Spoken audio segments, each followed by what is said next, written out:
Hello and welcome back to our YouTube series in which we will discuss the solutions to our assignments in our course Competition, Policy and Strategy. This week we will go through the solutions of assignment number 4 on the topics of competition policy. Now the first exercise on dynamic efficiency draws back onto an exercise which we already discussed in assignment 3, so in last week, namely exercise 3.2 called dynamic efficiency as well. So I will strongly recommend you to go back to the respective video and go through the solutions and make sure that you are familiar with the solutions which we already discussed in that earlier video, because this exercise 4.1 will build immediately onto these solutions and increment our knowledge on the market that we discuss in this exercise. All right, with this disclaimer out of the way, let's jump into the exercise. So the exercise text, of course, is just a repetition of what we already know about the market at hand. Namely, we have a duopolistic market with an homogeneous good, and the demand function reads quantity of price equals 1680 minus 4p. We assumed that in the initial situation we have symmetric firms that both have the same constant marginal costs of C0 equal 9. And then the setting, again the same setting as in last week's exercise, of course, the setting assumes that at most one firm can invest into a new technology which would decrease their constant marginal costs down to C1 equals 6. All right. Now in this week we will again build onto the solutions of previous week. Namely, we will no longer focus on profits throughout this exercise, but rather have a look at social welfare, or rather consumer surplus and welfare in total. In this first task, however, we are taking a step back and want to consider what would be the maximum amount a firm would be willing to pay for this new technology in a better competition setting. Alright, how do we find out the maximum willingness to pay for this situation? Well, we discussed this already last week, so this is really just to reiterate and to re-emphasize our results from last week. The willingness to pay of a firm is, in our understanding, defined by the change in profits due to this new technology. So, what we will have to look is how do profits change for the firms in the market in case they invest.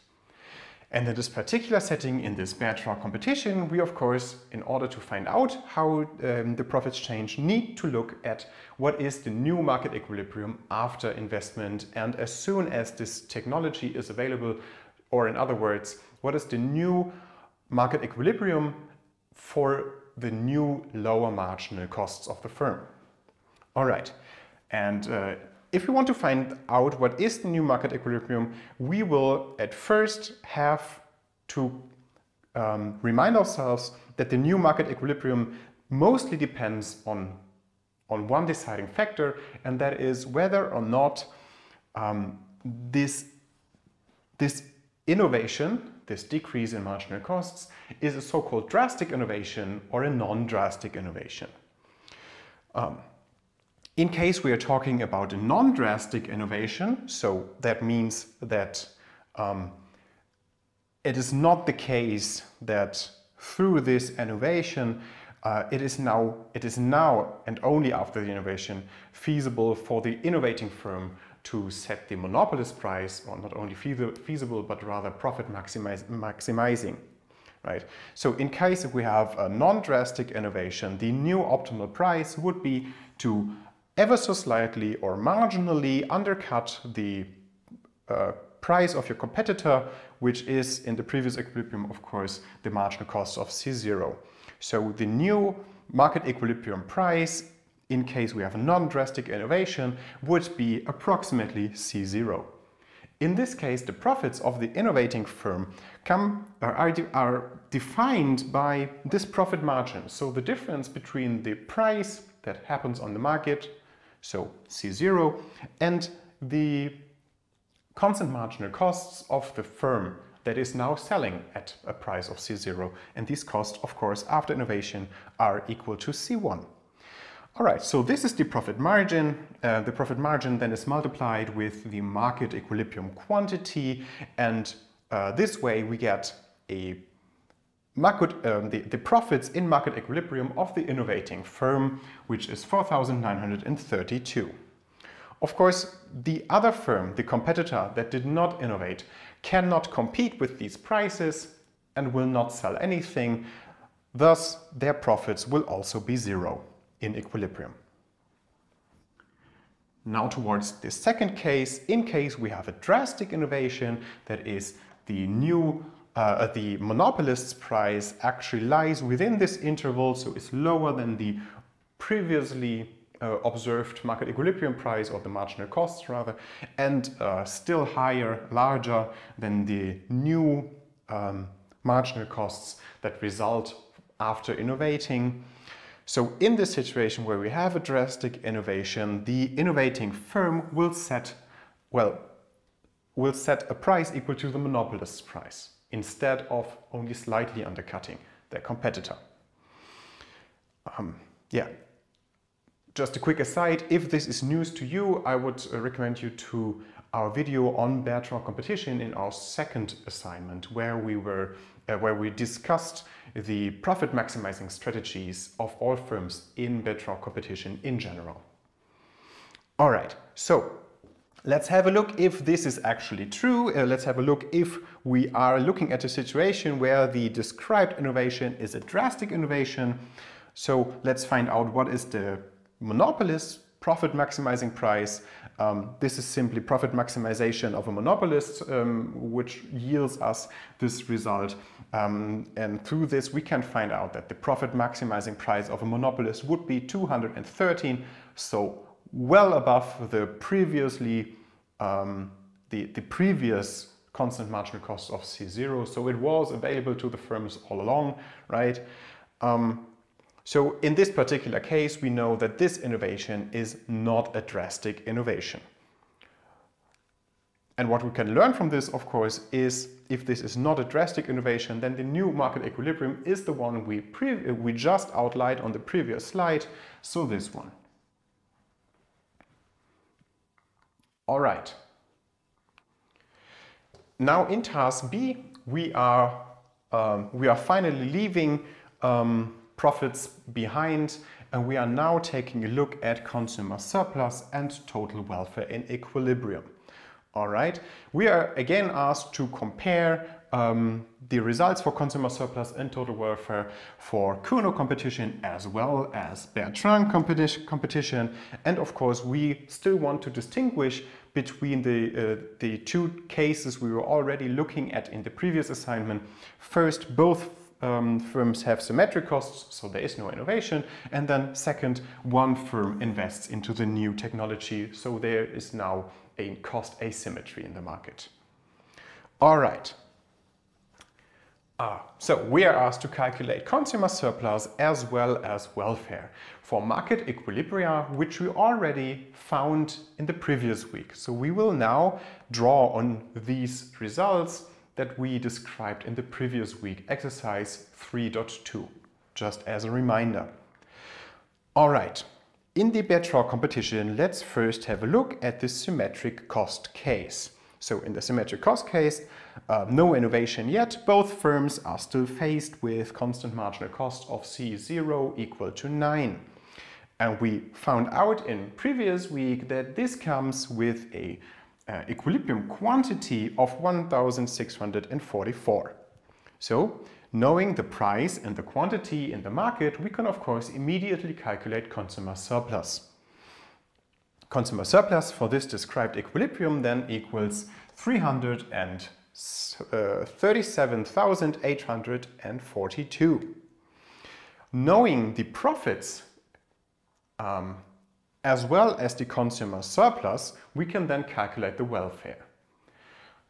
consumer surplus, we of course just calculated. The profits were calculated last week, but in this specific case, of course, we don't even have to take a look at our notes from last week, but instead we can immediately see that this describes a situation where there is a symmetric Bertrand competition with homogeneous goods and so on. So what we are looking at is the results what we are looking at is the results that are described by the so-called Bertrand paradox, of course. So we have zero profits, even though we are looking at the duopoly. All right, so knowing that we have this consumer surplus, as well as knowing that there's zero profits, of course, calculating the total welfare in the market, or the sum of consumer welfare and profits, is trivial in this case, because consumer welfare plus zero, of course, is the same as consumer welfare. So the total welfare in the market is the same as the consumer surplus, namely 337,842.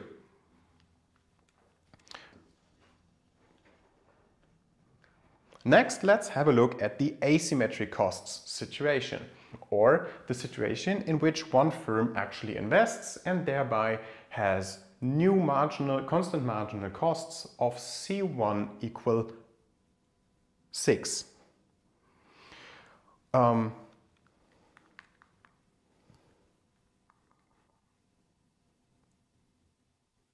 Yeah, right.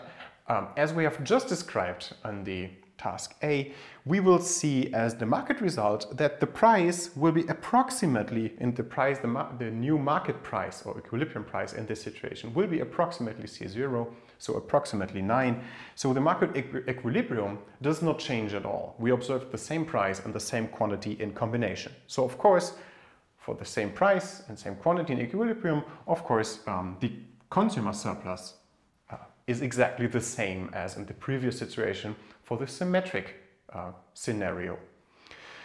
There is now, however, a difference when it comes to the profits of the firm, because we are no longer looking at the symmetric Bertrand case, but rather, as we analyzed in task A, we are now looking at an asymmetric Bertrand case where the investing firm and the lower cost firm now is able to actually make a positive non-zero economic profit in this market. We of course have to consider these profits in our calculation of welfare. So in this situation where we have an asymmetric cost Bertrand competition, total welfare is the sum of the already known consumer welfare and the profits of the innovating firm, which we calculated in the previous task. So the total welfare in this situation then is 342,774. All right, let's now have a look at the Bertrand competition situations. First, again, let's have a look at the symmetric case as a start. So, in the symmetric cost situation, of course, both firms are facing the same constant marginal costs of C0 equal 9. And this result of a price that an equilibrium price that equals 146 and an equilibrium quantity that equals 1096, well, this result was, of course, derived in previous week as part of exercise 3.2. So we don't have to go through this once again. Knowing these results, knowing the price and the quantity in the market, we can again, in the known way, calculate the consumer surplus in this situation and thus find out that the consumer surplus is 150,152. When calculating the welfare in this symmetric Cournot competition setting, we of course have to consider consumer surplus as well as the firm's profits, and firm's profits were first calculated last week, so we can just copy our results from last week. But second, we can of course calculate profits from the market equilibrium, which we have denoted here on this slide. So we know the constant marginal costs, we know the price, we know the total quantity, and in the symmetric case, of course, the total quantity or the individually produced quantity in equilibrium is exactly 1 over n times the total quantity that is in the market. All right, so adding consumer surplus and profits, which again we already calculated last week, we now find out that the total welfare in this market in the symmetric Cournot competition setting is 300,304. All right. Let's now, fourth and finally, have a look at the asymmetric costs Cournot competition setting. So again, we assumed that one firm may invest and thereby reduce their constant marginal costs to C1 equals 6. We were, of course, calculating the market equilibrium for this setting in the previous week as well. So by again just having a look at our notes from previous week, we know that the market equilibrium price will be 145 and that the market equilibrium quantity will be 1,100.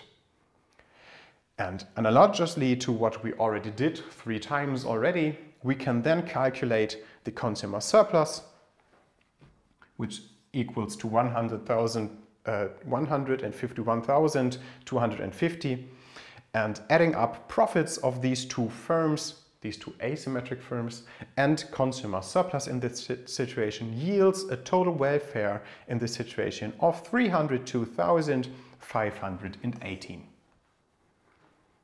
All right, now that's a lot of numbers, so I took the liberty to just summarize our results on this slide in this table, just for simplicity. So if you want to compare your results against the ones that I just presented, I believe this might be the slide to do so.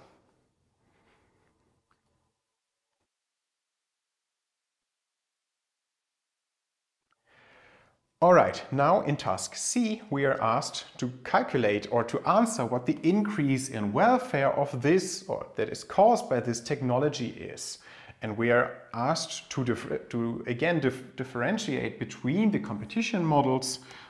So we need to answer this question once for the Bertrand competition settings and once for the Cournot competition settings. The increase in welfare, or in other words, the willingness to pay of a social planner, the willingness to pay for this technology of the social planner. And the social planner, by assumption, only has total welfare in their mind. So the only thing they care about is the total welfare in the market. And then, of course, the willingness to pay of a social planner is the change in total welfare that is driven by this technology. So what we're really asking you in this task C is to simply calculate the difference between the welfare with and without the new technology. And if we do so, again, results are summarized in this table, we see that in the Cournot competition setting, welfare increases by 2,214 when we are comparing the situation with innovation or with asymmetric costs to the situation without innovation or with symmetric costs. And from the same comparison, but now looking at the results for the Bertrand competition, we can see that the change in welfare that is called or driven by this innovation is equal to 4,932. And that really is all there is to say regarding task C.